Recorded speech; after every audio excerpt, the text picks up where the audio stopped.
that if we in fact come from a different place in making money, in running our business, in showing up to our work, in all the things that we do to create a house and a chair to sit down, and all those kinds of things that allow us to have that moment with somebody.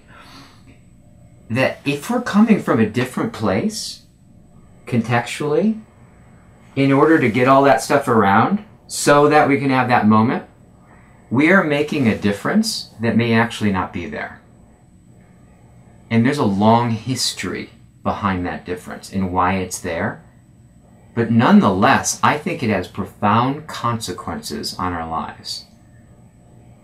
And what I'm saying is that I actually believe that, and this has been true for me, by fully being myself, being real in the world, being unapologetic about it, stepping into it, and for me, it has really been being willing to put myself on the line and take risks, just like I do with my wife in intimacy, just like I do with all of my friends.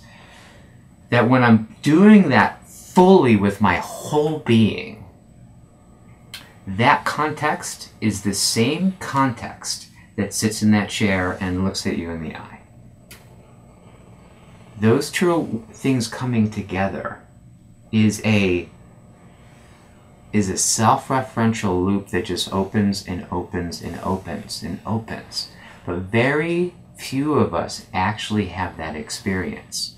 And I want us all to have that experience. I want us, like, as we're looking at really restoring the community, really bringing it back into life, having it really be what it is. I want that community to be people that are kicking ass, that are successful in the way that they want to be. Like if they're doing a coaching practice, I want to know that they're like that we're supporting you to do that all the way. That if you're in a corporate job and that's what you want to do, that you're being yourself all the way down. That you are really yourself. Because one thing about Arte that I think that if you can sum it up, what drew people there is that the essence of it is that when people were getting circled, they were fully risking themselves.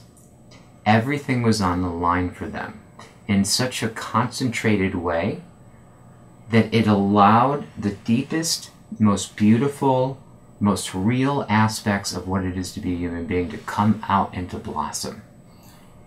And Rilke, you know me, I always read those Rilke poems. But one of my favorite poems is where he talks about, he talks about like, it's really great that we survived our childhood. It's really great that we got up to this point. But then he says, but it's only in the great and fully granted achievement that we realize the wonder. And to be swept along is not enough. And he says, take your practice powers and carry them over the chasm between two contradictions, because the God wants to know himself through you. In essence, what he's saying to me is that the wonder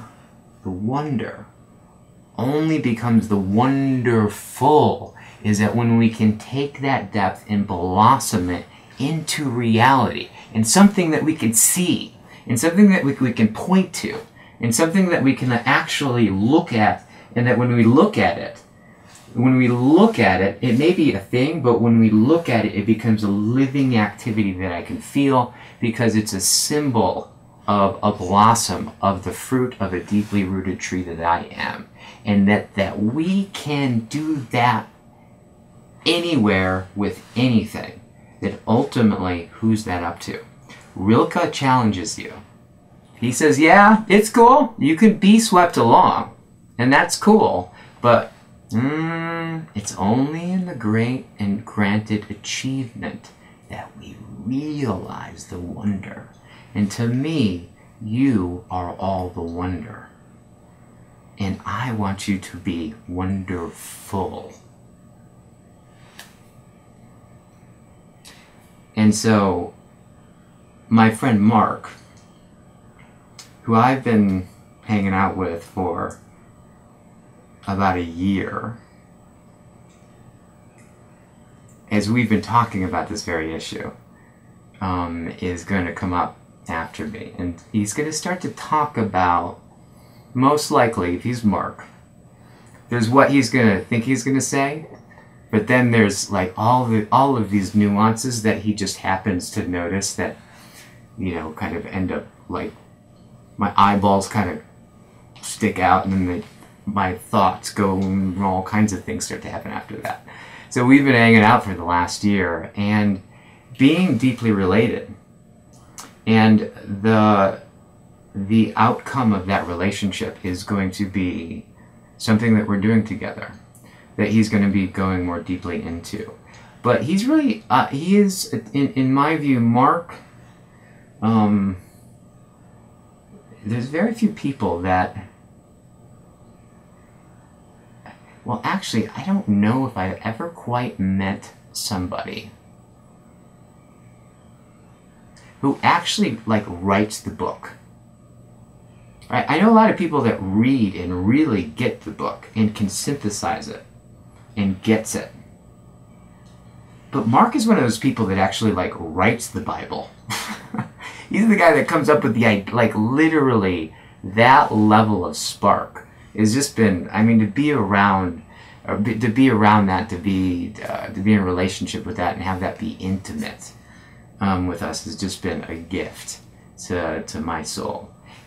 And what we've done is we've looked at it, we went, why is it that people are getting deeper and more real, yet getting poorer or not becoming more successful?